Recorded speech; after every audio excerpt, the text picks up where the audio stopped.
Hello, everyone, and welcome to episode 109 of Positive Regression, a motorsports analytics podcast. I'm Alan Cavanna, joined as always by David Smith. On this episode, we have a special guest. ARCA and Xfinity Series driver and current driver coach Michael Self joins us as we ask how drivers can improve their road course racing skills. That, plus, of course, our big Road America preview and what we've learned from the road courses so far. But first, as always, we are starting with a deep dive. This week, in honor of episode 109, we're looking at the longtime owner of the 09 car in the Cup Series, James Finch's Phoenix Racing. David, James Finch, longtime NASCAR owner, known for more stories than success, really, I guess. He was a rich businessman, made it big in construction, and just seemed to love the sport of racing, right? A smorgasbord of drivers throughout the years in both Xfinity and Cup.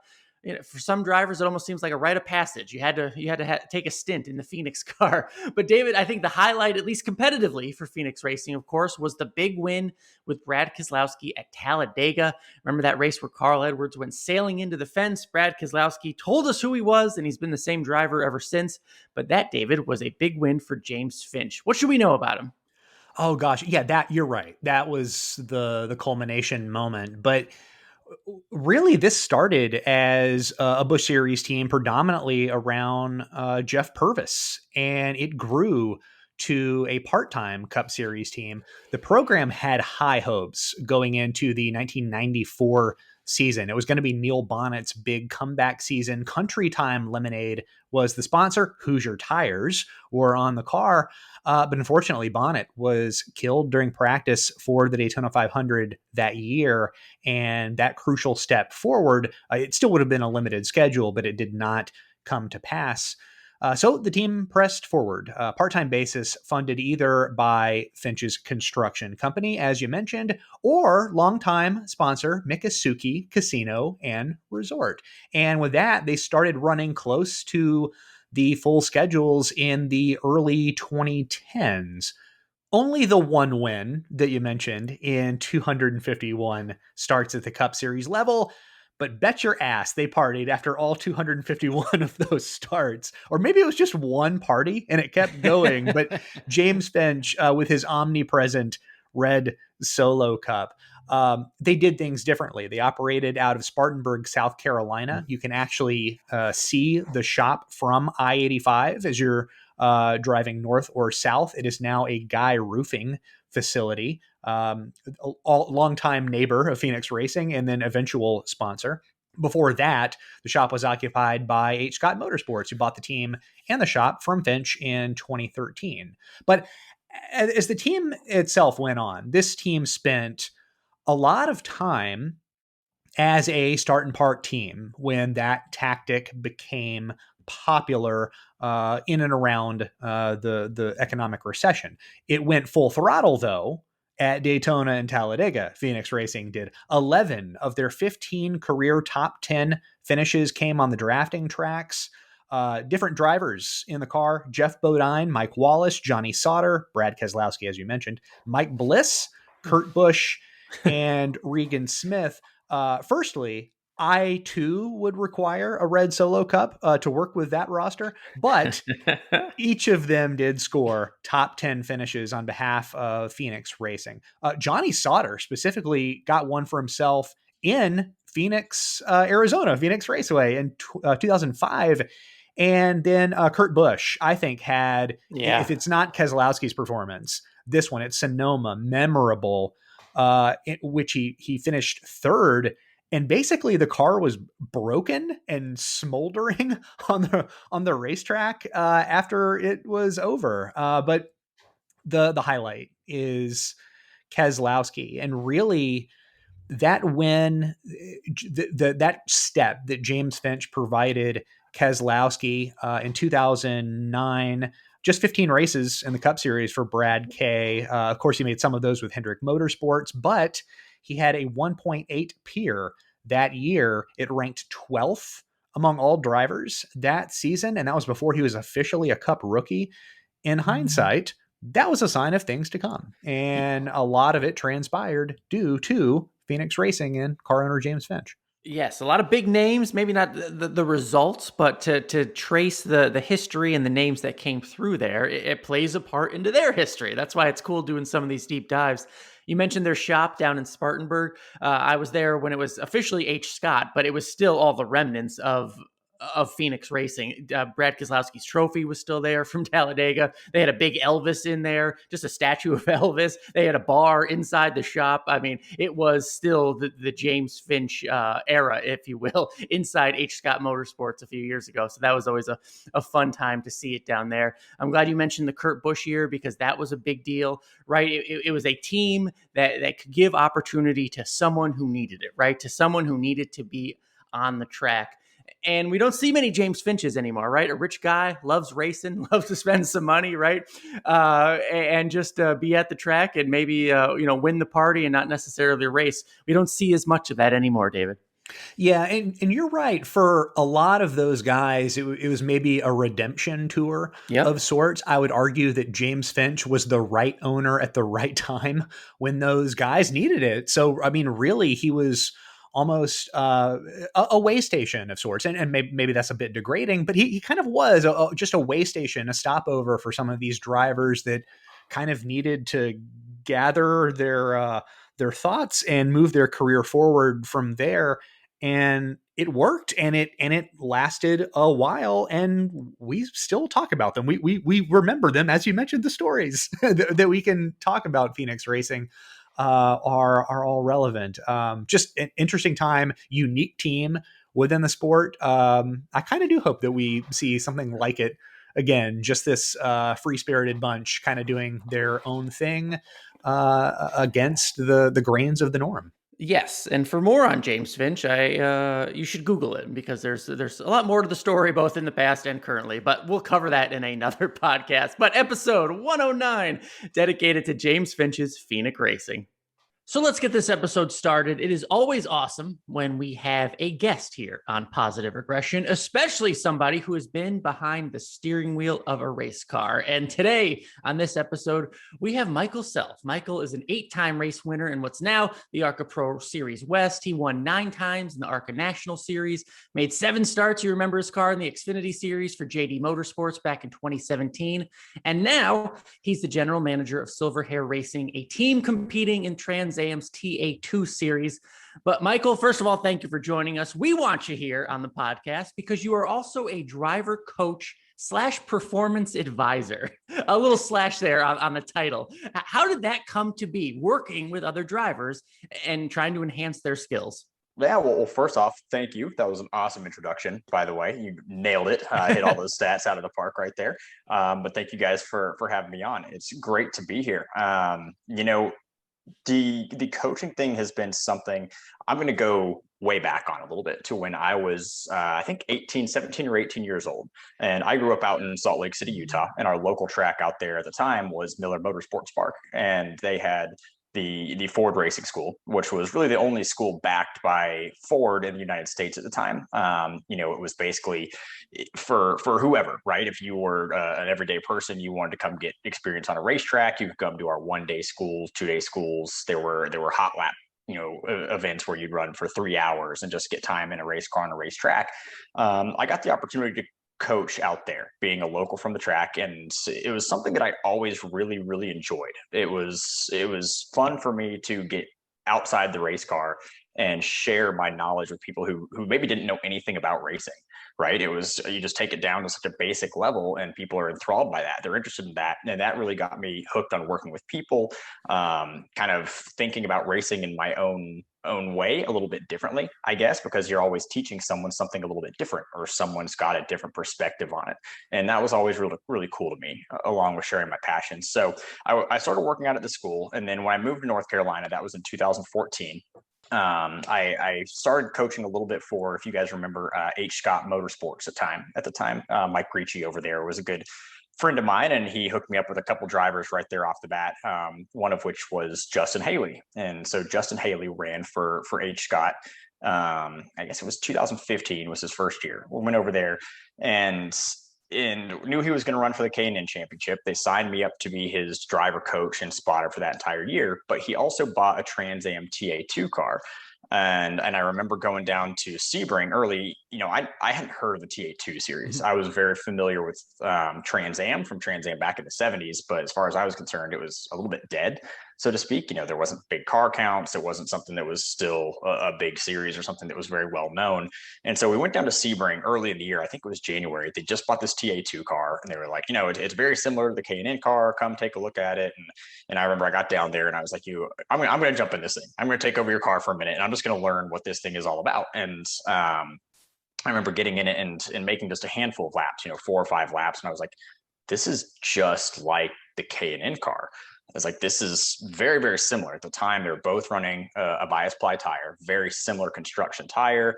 The weight was the same. I think the TA2 car at the time was about 400 or 500 pounds less than the K&N car was.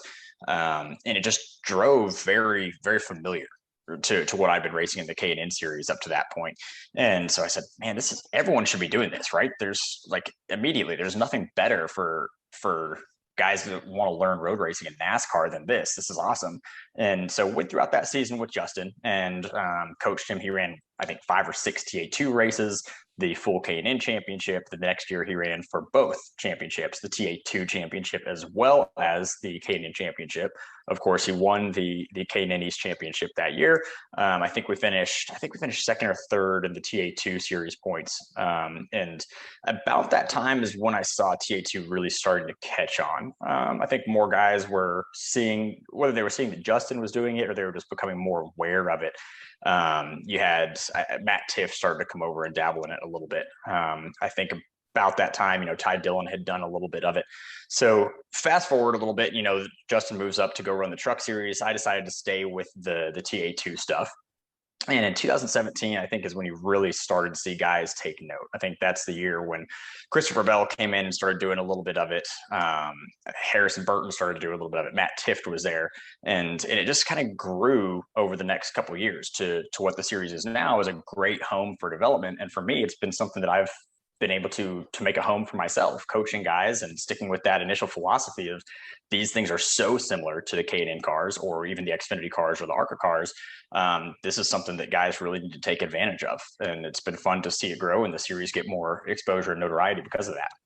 Michael, you mentioned Christopher Bell. For a driver like him, all world in terms of dirt racing, and then makes the decision that he wants to go stock car racing. It's already a little bit out of his wheelhouse, but he knew that going in. What he didn't know going in was that he would be driving a lot of road courses based on this year's schedule change. So for a driver like him, he doesn't come to you with prior road racing experience, but clearly he's elite in another discipline of auto racing. So it is not as if you are working with a novice. How big then is the learning curve for somebody like a Christopher Bell? Are you starting from scratch, or can you build off of the foundation that's already there? I think every driver you can utilize the foundation, but it's really interesting to see how the foundation is different. Let's take two guys I'm very familiar with, Harrison Burton and Christopher Bell, 2 guys I've worked a ton with. Christopher's foundation was that, like we talked about, David, when you wrote your article, his first time in the car was go out, the thing gets sideways, you stand on the gas, he's driving it like a sprint car. I mean, it was just what you'd imagine is almost like video game speed, right? It's like there was no real solid mentality behind it. It was just go fast by whatever means. There was no solid methodology. And I remember he came in after his first session and I was like, you're fast, but don't get used to it because it's not going to last the way that you're doing it right now. This is a sprint car. You can't just burn the rear tires off the thing.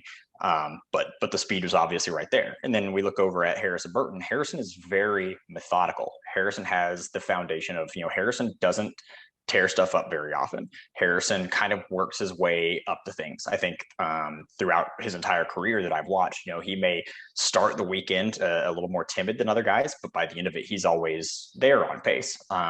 So you look at those two and say, look, every driver has the foundation. It's just the foundation's so much different for each one. And that's where I feel like I've really been able to capitalize is is understanding that and understanding those differences and tapering to those differences for each driver and listening to them, listening to what kind of feedback they like, what kind of feedback works for them. And that's, I think, the most important part of coaching guys. From a driver and a coach's perspective, we hear about all the tools drivers have at their disposal. The sim rigs that all the manufacturers provide. I know drivers watch a lot of tape. Sometimes the younger guys are watching the Cup guys, like the entire race of a Kevin Harvick in car or something like that, right? We've heard some drivers, make laps at GoPro Motorplex, all that stuff. What is the best tool for learning for a driver? Since you've both been a driver and a coach, what can drivers utilize the best to help them, especially for a track they've never been to? So, man, that's a tough question because everyone is going to be different. I mean, you've got guys out there that live by the simulator, and Toyota's simulator, for example, which I've been fortunate enough to try out a handful of times. It actually didn't work at all for me because I got extremely sick when I was using it. The motion sickness I would get was terrible when I was using the Toyota simulator. So I was able to run a handful of laps on it. And I remember getting out my first time being like, there's just no way, I can't do this. I've got iRacing sims, I've got an iRacing sim at home, just a little stable, solid seat set up on a TV screen. But when I put on the 3D glasses and the motion sim, it just didn't work at all for me. So that was never worthwhile. And for me, the problem with sim driving was always that there was a disconnect. My brain always told me that this isn't real. This is a video game and there's no penalty. There's nothing wrong. You cut the course, you run into the wall, you just reset it. That was always a little bit hard for me. iRacing was good as far as learning a new track, but it was something that I wasn't going to spend a lot of time on because I was always afraid of developing bad habits. But there's guys out there that, like I said, they live by that. I mean, Bell loves the sim. He's on it all the time and is able to make really, really positive gains off it. For me, I was more of the video guy. I remember back at Charlotte, I think it was in 2019, when ran the ARCA test there, and we were fast, had a ton of speed, but I just felt a little bit off. I felt there wasn't something that was quite right. So I actually, it's coincidental that you mentioned it. I went back, and that night after the test, I watched a lot of Kevin Harvick footage from the Cup race there. And I noticed that Kevin was taking a much narrower entry into turn 1 and 3 than I was, much straighter. And so as soon as we got back for the race, I tried that and it worked. I mean, for me, went out, qualified on the pole, dominated the majority of the race, had an incident late in it, but everyone's a little bit different. My personal feeling is there's no substitute for actual seat time. So if you can get on the track, let's say it's a road course, which a lot of guys don't have a lot of experience, and you experience that, and you can go to a place like Coda that's so difficult, or a place like Mid-Ohio that's very technical, and you can make laps in something like a TA2 car. Personally, there's just no replacement for that, especially in the TA2 stuff. We're very fortunate to have the cars fully outfitted with AIM data systems. So we can hook up sensors to pretty much whatever we want to. We can get brake data, throttle data, steering input data, yaw data off the cars. And for the engineers, that's great. But also as a coach, that's tremendously valuable to me because we've also got video cameras inside the car that run all the time. So when a driver comes off, I can go watch their entire session from the onboard camera and overlay that with data and go, look, here's what I'm seeing on the data. I match that with the video. Why are you slow in this corner? Because the data says this. When we overlay with the video, okay, well, you're turning in early, your roll speed's slow, your angle isn't quite right. And so the feedback that I've gotten is, hey, that's invaluable because it's such accurate feedback. It's something the drivers can work on and correct and are getting feedback and accurate feedback right there that it's really beneficial. And I think the sims, the really good ones, have tried to replicate that as far as having data on there. But again, for me, there's always that little disconnect that's just not, it's not real. It's not 100% right. Michael, with the increased road course schedule for the Cup Series, the entire stock car racing ecosystem is rocked, essentially. And unless ARCA changes dramatically the schedule and lowers its cost, there is now this unfilled need for road racing at the development levels. And you've done a very good job of selling TA2. I recently wrote about NASCAR Euro becoming this affordable alternative pipeline, but you're firmly in the TA2 series. Where can it go from here? Can young drivers go there now and maybe do more, even if they can't afford to supplement their oval experience in ARCA or trucks, can they do enough and accomplish enough in TA2 to become valuable road racers at the Cup Series level? Yeah, I really hope so, and I do think so. I'm a huge advocate for TA2 for all the reasons that I just mentioned, because I've seen it firsthand have such a positive impact on a lot of the NASCAR guys. And when I assumed the role of general manager at Silver Hair Racing this year, I said, "Look, guys, TA2 has a great market right now. We're only going to get more road courses on the NASCAR schedule. I firmly believe that in a couple of years we'll have possibly 10 or more road courses on the Cup schedule, and there has to be, like you said, that affordable outlet. TA2, I think, is still at a price point where a guy can come in and he can either run a race weekend or a guy can run a full series, and it doesn't just break the bank. I know it's significantly more affordable than running an ARCA car. And I think, TA2, I think you only have to be 15 to compete full time in it. So we get that question. I get that question and think through that a lot. Do you take a young kid and say he's got go-kart experience or some dirt car experience, maybe some junior late model experience? You face the reality that as of right now, you can't really compete in trucks or Xfinity until you're 18, right? You can only run a handful of the schedule. So what do you do? Do you put them in an ARCA car and go run the Berlins and the Elkos and the South Bostons in a heavy stock car and get that kind of short track experience? Or do you run a TA2 car, which is also a heavy stock car on the road courses, which are a lot of road courses that they're going to run in the future? The issue that I come up with there is that you're going to be paying, sometimes $60,000, maybe more, to go run South Boston in an ARC car, where you can pay 25 to 30,000 to go run Road America in a TA2 car. And Road America is a track that's probably going to be on the NASCAR schedule at some level of NASCAR for years to come. You're probably going to go race against the Christopher Bells and the good NASCAR guys that are running that event, as well as some of the best road racers in the country, in my opinion. And I would say let the driver decide for themselves. Let the parents or the young driver or the funded driver make that decision. What do they think is going to be the most beneficial? I remember when I was young, when I ran the Canyon West Series, the only really relevant tracks that we raced for Xfinity or ARCA or trucks were Iowa, Phoenix, and Sonoma. Outside of that, we raced Roseville, we raced Stockton, we raced Irwindale, and it was great. It was great getting short track experience. But I remember the first time I got into a mile and a half, I was kind of like, I don't know what I'm doing. I have no idea what I'm doing here. Yeah, I'm still in a big, heavy stock car, but this doesn't really translate to what I've been doing in the past. And so, like I said, everyone's going to be different. I don't have a firm answer of which one is going to be the best. I stick by the TA2 and I vouch for it. I've seen a combination of the two be really, really good. In Justin Haley's case, when he ran the K&N series and the TA2 series, I saw him improve as a driver dramatically that year, because he was getting so much experience on different tracks every single weekend, different style tracks. His adaptability skills really, really grew. And that's something I think is really important as a driver.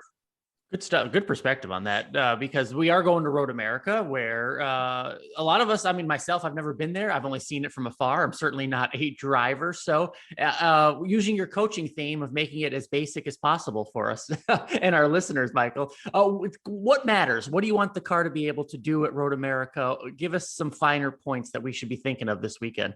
So Road America, in my opinion, is a very aero-dependent track, very much the opposite of Mid-Ohio, in my opinion. Mid-Ohio is very technical, very tight corners, very, very slow, a lot of first gear corners, where Road America is a lot of fast, sweeping corners. It's Road America rewards the guy that drives really, really hard, i.e. Christopher Bell winning in the Xfinity car a couple of years ago. That's kind of what I look at there. And I work on with data on guys there. I always look at roll speed. It's really easy for guys to overslow the corners at Mid-Ohio. There's at Road America, a lot of very hard braking zones. It's huge. I mean, what is it? It's 2.20-ish seconds, I think, in a TA2 car around there. And there's one or two first gear corners, I think. So you just work on roll speed. You work on those attributes that a guy like Christopher Bell has of knowing the threshold in the middle of a corner. How much roll speed and momentum can you carry? And that definitely plays a major factor there at Road America. Last thing, Michael, and this is just a hypothetical for you. Last week, Tyler Reddick said that he wished there was not practice this weekend before the Cup Series race at Road America, because all the recent Xfinity Series drivers that have been there would have at least a leg up for as long as it took the Cup Series guys to figure the place out. There is obviously a practice session, so we're not going to see this, but I'm curious, how long do you think it would take somebody like Martin Truex or Denny Hamlin to figure out Road America in a live race situation? How quickly could that happen? Well, so I'm going to answer your question, then I'm going to have a follow-up for you guys, actually. When you're talking about Denny Hamlin or Martin Truex or those guys, I don't know, 3-4 laps, those guys are just so good. And I go back to adaptability. They're going to figure it out right away. Those guys have done some sim work. They've watched video. They know the layout of the track. Their threshold is so high on what they know the car is capable of and what they're capable of. They're just going to pick it up, really quickly right off the bat. But I don't know if you guys are aware of this, but this is like I said, this is a big weekend for us at Silver Hair. We're going into Road America for the TA2 race. We race on Saturday after the Xfinity race. We've got Christopher Bell and Harrison Burton are going to be racing with us. But last week, NASCAR came out and said, so we have a Thursday practice session. I believe it's total of about 2.5 hours of practice just in the TA2 cars. Then we have a 20-minute qualifying session on Friday. NASCAR released something that said, if you're going to run the TA2 practice day on Thursday, you must make a strong attempt, or basically what they see as a legitimate effort to also race the race on Saturday, the TA2 race. Uh-huh. NASCAR is not going to allow drivers to run just the TA2 practice day on Thursday, which we were thrown for a loop by that one.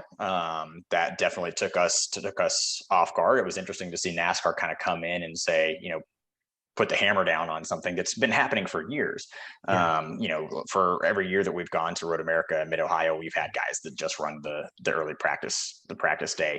And so that was interesting to see how that came into effect. And we're fortunate, we're prepared to make the changes. And we had a couple guys that were only going to run the practice day. One of them bailed out. One of them, being Harrison's, now just going to run the entire weekend with us. And we're lucky at Silver Hair to be able to do that. But I thought that was NASCAR's perspective on it was basically, we don't allow guys to just run practice in the truck and not run the truck race. Why would we allow it to happen to another series?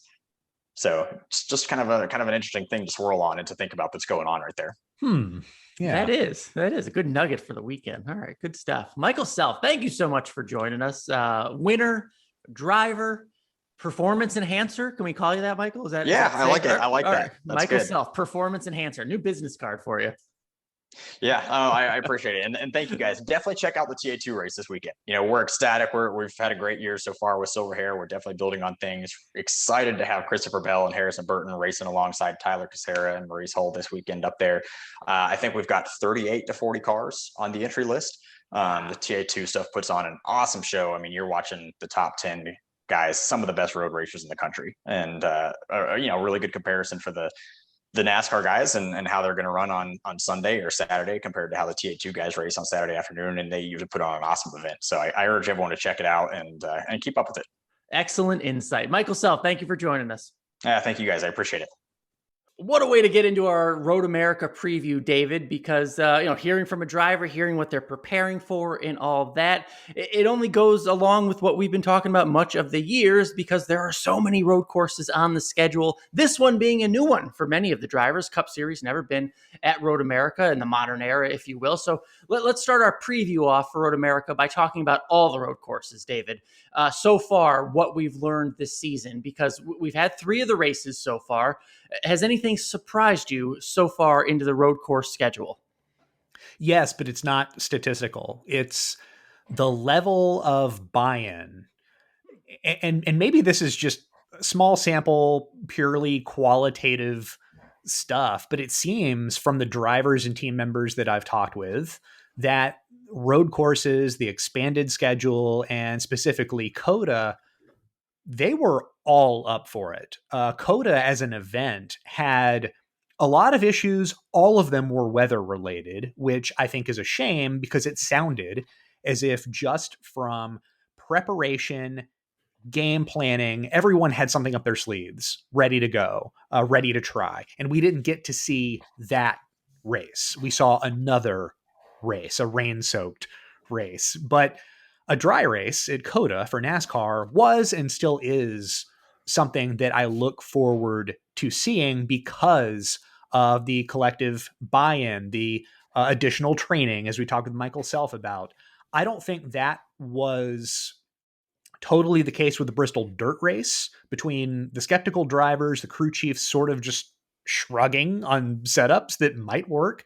There was none of that with COTA or for Road America this weekend. These tracks are new to the Cup Series schedule, but I'm impressed they are already held in very high regard. All right, I like that perspective on it. I was just thinking, what surprised me is, coming into the season, right? And maybe it was naive, of course, but you're just thinking baseline results. But you just thought Chase Elliott, Martin Truex Jr., right, going to dominate everything. I don't think we've seen that. I mean, if you look at some of the statistics, I know you tweeted out some good numbers about Martin Truex Jr. and his passing, but in the results, like Chase Elliott won the rain race at COTA, but maybe it's not so much the lack of domination, but we have seen some new players at these road courses. I think maybe that has surprised me, is that it has not been the 9 and 19 show in the first 3 races. Yeah. And I think some of it does circle back from, look, Christopher Bell won it, the Daytona road course race. Well, he's been taking it upon himself to become a better road racer ever since he stepped foot in NASCAR. And really a lot of these drivers have. And now that is coming to the surface. They're doubling down on whatever tool that they use to get better, whether it's sim racing, whether it's getting in the seat of another car and learning, whether it's asking questions, what have you.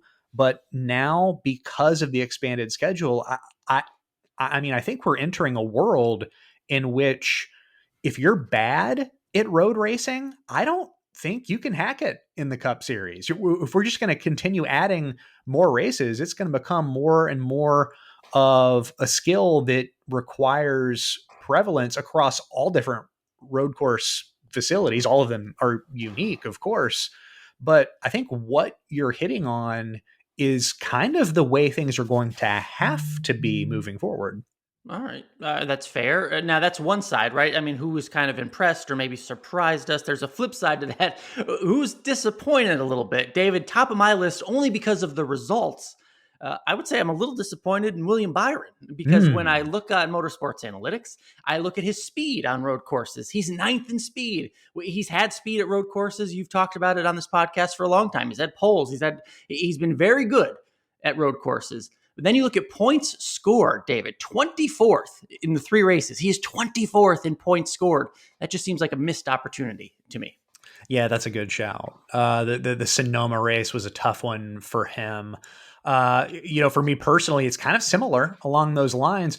Ryan Blaney, and it's just based on what I've seen from him this year. He's finished 15th, 17th, and 10th, which is okay. But no single race point total greater than 27. But Allen, in terms of just being able to move through traffic, he's at an elite level. He's the second most efficient passer this season on road courses. And someone who can move that efficiently across any road course track should not have just one top 10 finish. He should not rank just 14th in points earned from road course races. And I think the culprit is it's sort of easy to identify. His car isn't particularly fast. He ranks 16th in median lap time, 25th in average best lap time. He can't even get a whiff of clean air. Get him a car, please, because clearly this is a driver able to do a lot of heavy lifting, and there's nothing else at his disposal right now. He should be contending for wins in Cup Series road course races, and instead it's rare when he finishes 10th. You mentioned the drivers don't really have the option to not be good anymore, right, at road courses. So in terms of disappointments, I'm going to throw Austin Dillon in again. He came into this year with 0 top 10s on road courses. He still has 0 top 10s on road courses. And look, every other place, you can look at the point standings. He's knocking it out of the park. Great start to the season. But eventually, David, I mean, it's got to come around. You would think, I mean, if you want to compete, as you were saying, you have to come around and improve your road racing skills. Still on 0 top 10. So even though there wasn't as much expected of him, I still have him on my disappointed list. Yeah, and if you're bringing that to your team, if you're good elsewhere, I mean, you're almost gonna have to be just dynamite elsewhere to make up for your shortcomings on road courses. And I'll commend him. It's been a good season to date for Austin Dillon and the 3 team, but it hasn't been that good to make up for what has been lost in the road course races. And that sort of is going to go for any driver. I mean, if we're adding street courses and looking at more road courses and maybe building more road courses, I don't know. Yeah, this is a skill that you can't ignore anymore. We had a laugh when Kevin Harvick was incredibly skeptical about Bristol dirt, but also it's a one-off race. You can't really fault him for thinking the way that he thought. He didn't really sign up to be a dirt racer.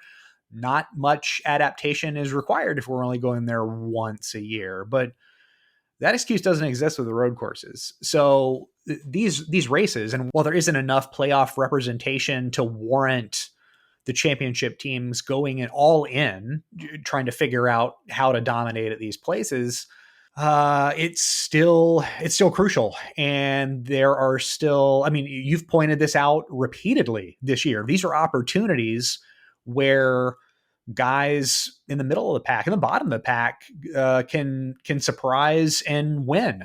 Just imagine if AJ Allmendinger was running full time. Just imagine if somebody like a James Davison had far better equipment than what he had at his disposal. This is the low hanging fruit. So you have those guys just sort of waiting for that opportunity. Yeah, we've come to a point where you can't be bad on road courses, at least for an extended period of time, and get away with it. But I share your disappointment in Austin Dillon, only because it really wasn't until this year that this became a thing. And if he improves and that could start this weekend, then that's sort of a new narrative for him moving forward. But to that front of overachieving, I'm shouting out guys like Chase Briscoe, Eric Jones, Chris Buescher. When you look at their points scored, David, on the 3 road courses, they're in the teens, right? They're just outside the top 10 in terms of points scored. That's far outdoing what they're doing for the season as a whole. You know what I'm saying? So they seem to be taking advantage of these road course opportunities. So I want to give those 3 drivers a shout out, because there is a noticeable jump when you look at points scored. In terms of ones who can maybe turn themselves around this weekend, I mentioned William Byron, the results not matching the speed. Would that be a case of potential positive regression, David? Maybe William Byron can throw it down this weekend? I feel like all 4 Hendrick Motorsports cars can probably do that at this point. Yeah, I think it's kind of like what we saw at Pocono. Maybe 1 or 2 cars had just unbelievable raw speed, but there was enough elsewhere. And at Pocono, it was within the strategy. I mean, you could just go off sequence and all of a sudden you were formidable for the race win. Well, I think the same scenario will exist this weekend with a lot of teams. The Chip Ganassi racing teams, I feel really good about, not necessarily because of speed, but because of driver ability and what they have displayed this year with strategy. That might be enough to make up the difference. And the flip side of that is, if you are William Byron or Chase Elliott or Kyle Larson or Alex Bowman, then you can't have any mistake. You can't have a vulnerability, because you're going to have everyone behind you go off sequence to you in an effort to pass you. So there's a lot that can go wrong. Often it doesn't, especially right now for Hendrick Motorsports, but that's kind of the thing that you have to worry about. All right. Well, given all that we've talked about, David, we've heard from Michael Self. We've talked a little bit about the road courses as a whole. Who is your pick to win? And give me a specific reason why this weekend. The most efficient road course passer in 2019 was Martin Truex. The most efficient road course passer in 2020 was Martin Truex. Oh. Through 3 road course races this year, the most efficient passer is Martin Truex. The driver with the highest retention rate on double file restarts on road courses, and that rate, I kid you not, is 100%. Wow. Is Martin Truex. That is going to be my pick. Now, is he going to have the fastest car? That I have no idea. Hendrick Motorsports' road course program appears to be a notch above what Truex has right now with Joe Gibbs Racing. That might be true. It might not. But it is inarguable the influence that Martin Truex has in NASCAR road course races. He is legitimately great at this, at this particular discipline. And I just can't see how he won't impact this race somehow. And I am betting on that impact. All right. He is 5th in terms of road course speed, but 9th in terms of points scored. So little work to be done there. Maybe some positive regression if he can live up to that speed and take advantage of all those passing numbers and stats. I like your pick, David, but I'm going with someone different. I'm going with the 22 car, Joey Logano. Looking at the stats, he has the best production. He is the best peer performer on 750 tracks so far this year. One of the best passers on road courses as well this year. And he scored more points than anyone on road courses so far this year. He has 3 top 5s in the 3 races. So, David, I'm playing the odds, putting it together, and I'm going with the 22. And I made this pick before we talked to Michael Self, and the fact that Michael Self said Road America rewards the aggressive drivers, I like my pick even more now. I'm sure you do. I'm sure you feel great. No, look, Logano was, he has been in contention until Sonoma, was in contention at COTA, the Daytona road course, both the points race and the Busch Clash. So it seems like dating back to last year with that Roval race, that the road course ways of Logano have turned around after, I don't know, kind of a year or so swoon in that department. I think it's a good pick. And as we said, I don't know that it's going to come down to just, even if he doesn't have, I know he has good 750 speed, but even if he just isn't on par with Hendrick, there are ways to work around that. And just because of that, I feel good about a lot of these guys up front. I think this could be a fun race, even if someone just goes out and yards it and is gone from 2nd to 10th. I don't really know where to go. So that's why I'm going to bet big on the guy that I know can influence this regardless of whatever else happens. But I also like your choice of Logano. All right. Well, those are our picks to win. How about a contrarian performer for us, David? Who you got?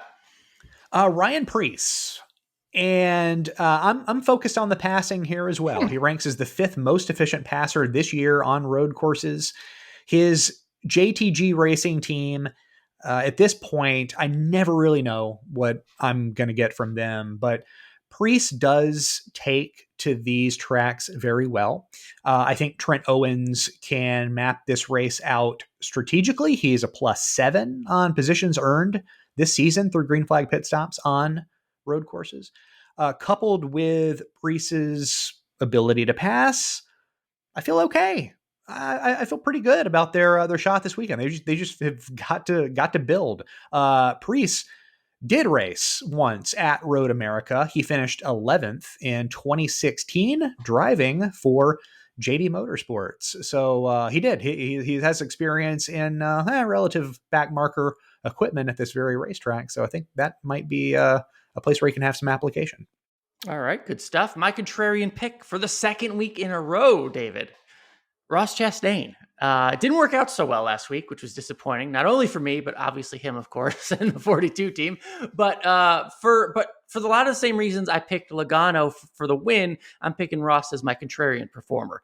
Again, when it comes to road courses this season, he moves up in every metric compared to the rest of the season, right? He has a better production on road courses than overall. He's a better passer on road courses than overall. This is what the stats say. His car is faster on road courses than overall.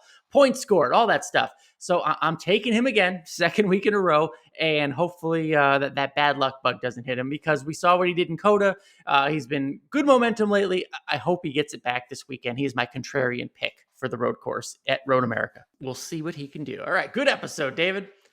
We are available on Apple Podcasts, Google Podcasts, Stitcher, Spotify, Luminary, TuneIn, and YouTube. We are available no matter your device. Our entire back catalog of episodes is available for free at PosRegPod.com.